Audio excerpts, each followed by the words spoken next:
Hello, welcome friends. आप सभी दोस्तों का एक बार फिर से स्वागत है। आज का जो टॉपिक है वो है, हम पढ़ने जा रहे हैं वर्नर कंपाउंड के बारे में। ठीक है, वर्नर कंपाउंड्स के बारे में, जिसके बेस पर आती है वर्नर थ्योरी। ठीक है, वर्नर कहता क्या है? जिस टाइम देखो कोऑर्डिनेशन की शुरुआत हुई थी, उसी टाइम जो साइंटिस्ट थे वर्नर थे, उन्होंने कुछ एक कंपाउंड्स के बारे में बताया। वर्नर बेसिकली जो कंपाउंड है COCl3 6NH3, COCl3 5NH3, COCl3 4NH3 और COCl3 3NH3 टाइप के कंपाउंड के बारे में डिस्कस करता है। वर्नर भाई साहब कहते हैं कि भाई इस तरह के कंपाउंड बने, कैसे बने वो वर्नर को पता होगा, परंतु तो कहता है कि इस तरह के कंपाउंड बनते हैं। और वर्नर कहता है कि भाई जब हम इन कंपाउंड को पानी में डिसॉल्व करते हैं तो ये 4 आयंस देता है। जब मैं इस कंपाउंड को, मैं तो नहीं भाई, वर्नर कहते हैं जब उन्होंने इस कंपाउंड को पानी में डिसॉल्व किया तो इसने 3 आयंस दिए। जब उन्होंने इस आयन को पानी में डिसॉल्व किया तो 2 आयंस दिए। फिर जब उसने इसको पानी में डिसॉल्व किया, इस तरह के कंपाउंड को, तो वहां पर कोई भी आयन नहीं मिलता हुई। समझ में आया? कोई भी आयंस नहीं मिलते। जब आयंस कैसे बनते हैं ये चीज आपको कोलिगेटिव प्रॉपर्टी से पता लगेगी। Elevation of boiling point solution में आपने पढ़ा होगा, नहीं भी पढ़ा तो उसका इतना ज्यादा यूज नहीं है, जस्ट हमें ये याद रखना कि इतने आयंस में ब्रेकडाउन होता है।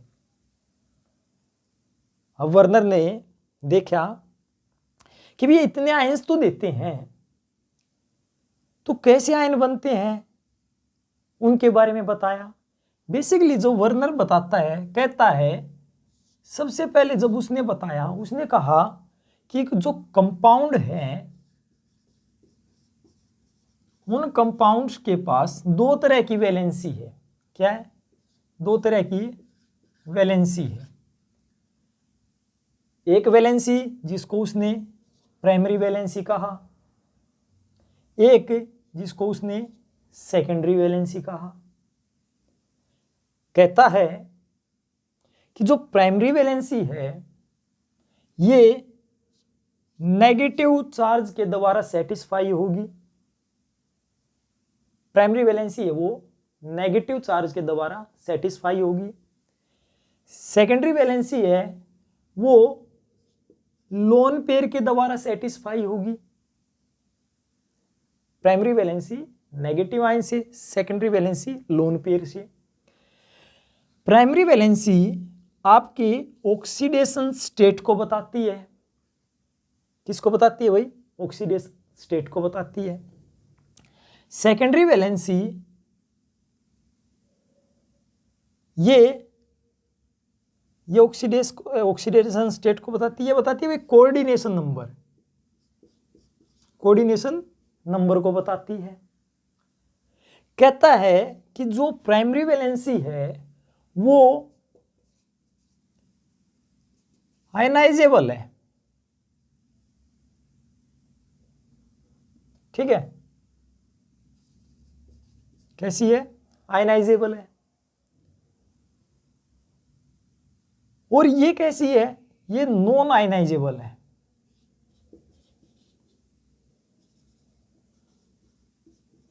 ठीक है, नॉन आयनाइजेबल है।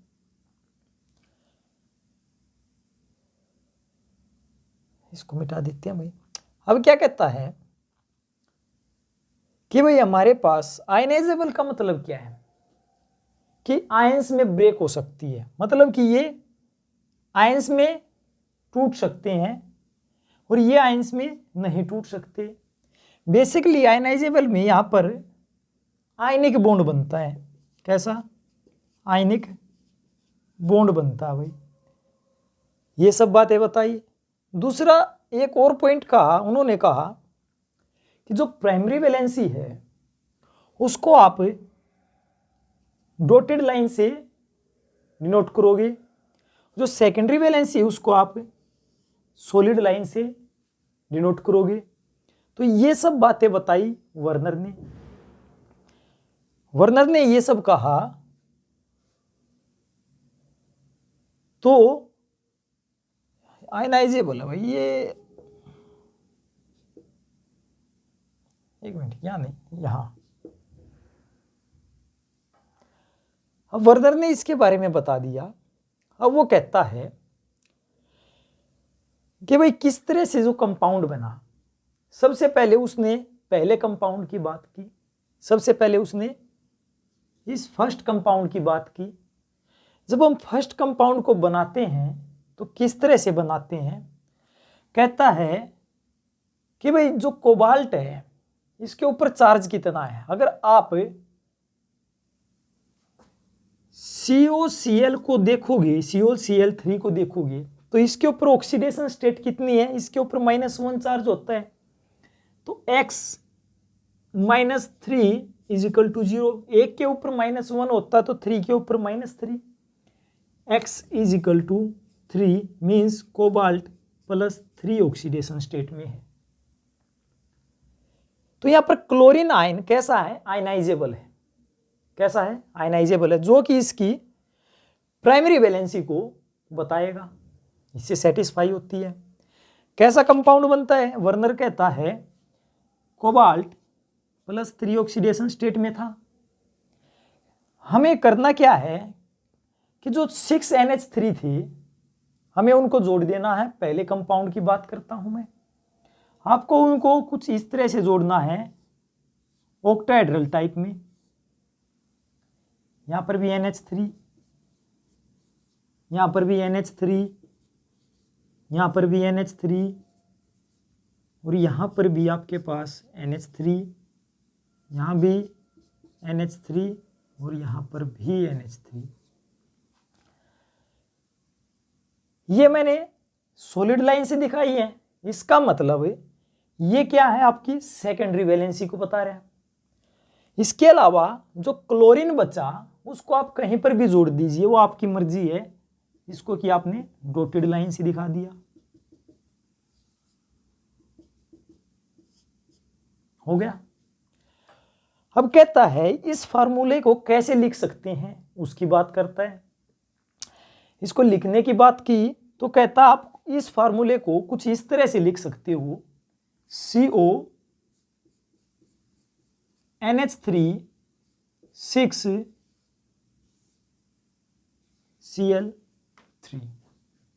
समझ में आ गया भाई? इस तरह से उसने लिखने के लिए बोला।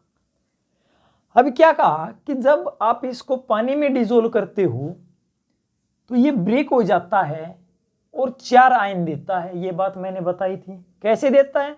इसको आप जब लिखोगे आयंस की फॉर्म में, कहता है कि NH3 6 3 पॉजिटिव और 3Cl नेगेटिव। एक आयन तो मिल गया इसके नाम का और 3 आयन मिल गए ये, तो टोटल नंबर ऑफ आयन हो गए 4। भाई समझ में आया नहीं आया? कितने हो गए? 4 आयन मिल जाते हैं। एक बार देख लेता हूं यहां पर दिख रहा है या नहीं। ठीक है, यहां पर दिखाई नहीं दे रहा।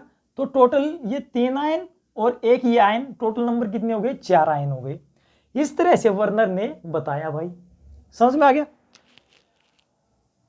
तो यहां पर हमने देखा कि जो NH3 था ये बता रहा है उसकी सेकेंडरी वैलेंसी को, और जो डॉटेड लाइन है ये क्लोरीन, ये 3 के 3 किसको बता रहे? उसकी प्राइमरी वैलेंसी को। समझ में आ गया भाई? ये तो उसने एक कंपाउंड के बारे में बताया। इसी प्रकार से वो हम दूसरे कंपाउंड की बात करते हैं तो इस कंपाउंड के बारे में वो क्या कहता है, वो कहता है कि भाई अब की बार आपके पास COCl3 5NH3 है, 5 तो हमने जोड़ दिया 1 2 3 4 5, ठीक है। क्लोरीन कितने जोड़ने हैं, 3 क्लोरीन जो ये हैं, ये क्लोरीन ये जोड़ दिया। ये क्लोरीन इसके साथ एक तो इस तरह का बॉन्ड बनाएगा जो हम सॉलिड लाइन से दिखाएंगे, एक बॉन्ड बनाएगा डॉटेड। तो इसका मतलब क्या है कि ये अपने लोन पेयर भी इसको डोनेट कर सकता है और ये डॉटेड लाइन है उसको भी शो कर रहा है।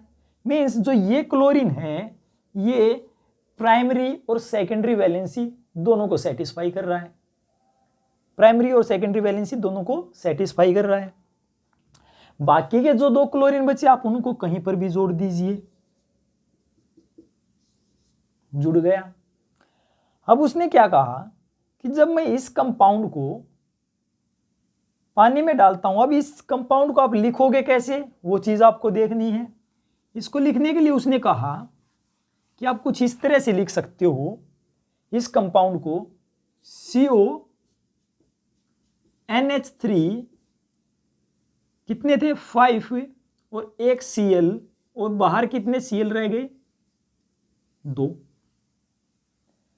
अब जो ये क्लोरीन आपके पास है ये क्लोरीन कैसा बन गया, अब इसके साथ सेकेंडरी वैलेंसी की तरह। इसका मतलब अगर आप इसको पानी में डिसोल्व करते हो अब इस कंपाउंड को तो ये क्लोरीन तो भागेगा नहीं, भागने वाले बचे ये 2 क्लोरीन, ये भाग जाएंगी। तो आप इसको जब आयंस की फॉर्म में पानी में डिसोल्व कर देते हो तो कैसे लिखते हो CONH3 5Cl, ये कितने में पॉजिटिव और यहां से कितने मिले 2Cl नेगेटिव।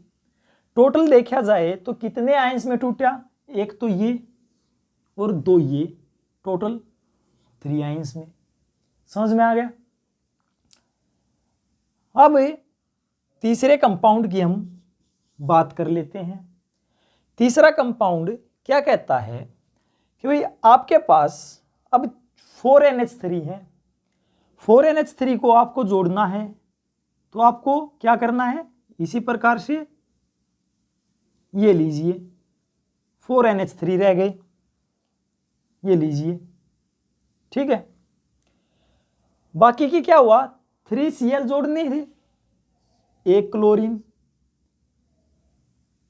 और दूसरा क्लोरीन, ये डॉटेड लाइन से भी शो होगा, ये भी डॉटेड लाइन से शो होगा। इसका मतलब ये क्लोरीन और ये क्लोरीन दोनों के दोनों प्राइमरी वैलेंसी भी शो कर रहे हैं और सेकेंडरी वैलेंसी भी शो कर रहे हैं। बचा एक क्लोरीन, उसको आप कहीं पर भी जोड़ लीजिए। अब इस कंपाउंड को कहता कि किस तरह से हम लिख सकते हैं, लिखने के लिए उसने कहा कि आप इसको कुछ इस तरह से लिख सकते हो CONH3 Cl2 और Cl। समझ में आ गया। जब ये पानी में डिसोल्व किया गया तो ये 2 आयंस में टूट गया। कैसे टूटा, CONH3 Cl2 पॉजिटिव और Cl नेगेटिव। एक आयन तो बन गया इसका और एक आयन बन गया इसका, तो टोटल नंबर ऑफ आयंस कितने हुए 2 हो गए। इस तरह से वो कहता है कि वो 2 आयंस देता है। तीसरे केस में उसने 2 आयंस की बात की। अब फोर्थ केस में क्या कहता है वो चीज हम देखते हैं। फोर्थ केस में कहता है कि आप पहले तो कंपाउंड को लिखिए, कैसे CO3NH3 1, कहीं पर भी लगा सकते हो भाई, 2 3 और 3 ही क्लोरीन, 1 2 3 और तीनों क्लोरीन अब की बार इसके साथ जुड़ गए। इसका मतलब तीनों के तीनों क्लोरीन प्राइमरी वैलेंसी भी शो करेंगे और सेकेंडरी वैलेंसी भी शो करेंगे। अब इसको लिखने के लिए उसने बोला कि आप इसको इस तरह से लिख सकते हो, CONH3 कितने थे 3 और Cl3। अब ये सेकेंडरी वैलेंसी की तरह भी ट्रीट हो रहा है। इसका मतलब अब ये क्लोरीन पानी में डिजोल्व करने के बाद भागेगा नहीं, तो इसका मतलब ये कोई आयन नहीं देगा। तो इसलिए कहता कि जो ये कंपाउंड बनता है ये कोई भी आयन नहीं देता। समझ में आ गया भाई? तो ये सब बताया वर्नर ने, किस तरह से वर्नर के कंपाउंड थे वे बने, किस तरह से वो पानी में डिजोल्व करने के बाद आयंस देते हैं, और किस तरह से वो प्राइमरी और सेकेंडरी वैलेंसी को बताते हैं। अब हमने कहा कि जो प्राइमरी वैलेंसी वो नेगेटिव चार्ज से सेटिस्फाई होती है। अब हमने यहाँ पर देख भी लिया इस नेगेटिव चार्ज को, जो ये Cl था, यहाँ पर हर एक में जो ऑक्सीडेशन स्टेट बताई वो ये क्लोरीन ही बताता। हमने यहाँ पर निकाल के देखी, यही नेगेटिव चार्ज था, इसके ऊपर नेगेटिव चार्ज था। अब सेकेंडरी वैलेंसी लोन पेयर से सेटिस्फाई होती, क्यों? NH3 इसको लोन पेयर देता है, ये NH3 इसको देता है। यहाँ पर जब ये सेकेंडरी की तरह एक्ट करते हैं तो ये क्लोरीन भी इसको लोन पेयर देता है। ये भी बात होगी हमारी।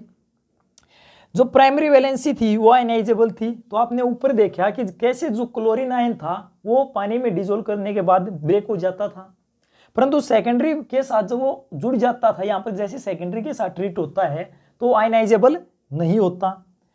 इसके कारण हमने देखा कि कोऑर्डिनेशन नंबर को बताता है। अब यहाँ की अगर आप बात करोगे तो यहाँ का कोऑर्डिनेशन, इस कोबाल्ट का कोऑर्डिनेशन नंबर कितना है 3, तो ये और 3 ये 6। किसी में भी देख लो आप कितना मिलता था हमारे को 6 कोऑर्डिनेशन नंबर मिलता था।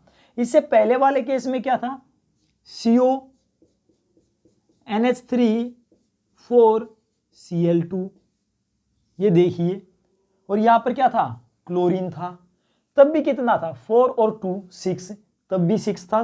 तो हर एक केस में आपके पास कोऑर्डिनेशन नंबर कितना है 6 ही रहता है। ठीक है, तो ये सब बातें बताई वर्नर ने। इसके अलावा एक छोटा सा पॉइंट और, जब ये आयंस में ब्रेक होता है कितने आयंस देता है, तो ये कंपाउंड बनता कैसे है वो उसके बारे में भी बताया उसने कहा कि भाई जब हम इस कंपाउंड को, इसको साफ कर देता हूं, वो कहता है कि जब भी कभी मैं CONH3 6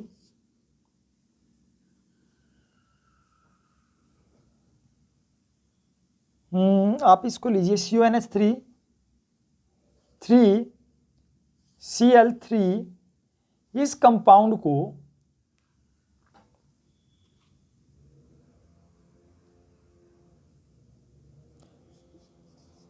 AgNO3 के साथ ट्रीट करते हो, तो ये यहां से अगर एक मॉलिक्यूल AgCl का देता है, एक मॉलिक्यूल AgCl का देता है, तो आपके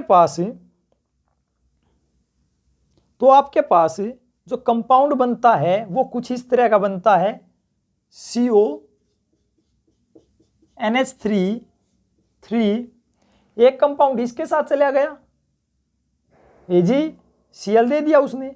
जब AgCl दे देता है तो यहां पर कितने बच्चे 2, तो यहां पर लिख दोगे Cl2 और Cl। ठीक है, Cl ये हो जाएगा। समझ में आया भाई? इसी प्रकार से और भी है, आप समझ सकते हो। बस इतना ही है कि कंपाउंड उसमें तो फिर पूरी ये सारा का सारा फार्मूला तैयार करना पड़ेगा किस तरह से होता है। बस आपको समझना कि इस तरह से वो कंपाउंड देता है। सपोज करो वो कहता है कि भाई आपके पास CONH3 5 Cl3 जैसा कंपाउंड था, मान लिया वो AgNO3 के साथ ट्रीट करते हैं, वो देता है 2 AgCl देता है। तो इसका मतलब क्या है कि भाई 2 AgCl गए, अब की बार क्लोरीन यहां से, तो क्या बचेगा आपके पास CO NH3 5Cl और Cl2। इस तरह से कंपाउंड बनते हैं। समझ में आया भाई? तो जस्ट ये तो समझाने के लिए था, इस तरह से उसने कंपाउंड के बारे में बताया। बाकी जो वर्नर थ्योरी थी उसने मैंने बता दिया आपको किस तरह से प्राइमरी वैलेंसी को सेटिस्फाई करता है, किस तरह से सेकेंडरी वैलेंसी को सेटिस्फाई करता है, और किस तरह से वो आयंस में टूटता है। ठीक है, तो ये था वर्नर कंपाउंड्स के बारे में। ठीक है भाई, ओके, धन्यवाद।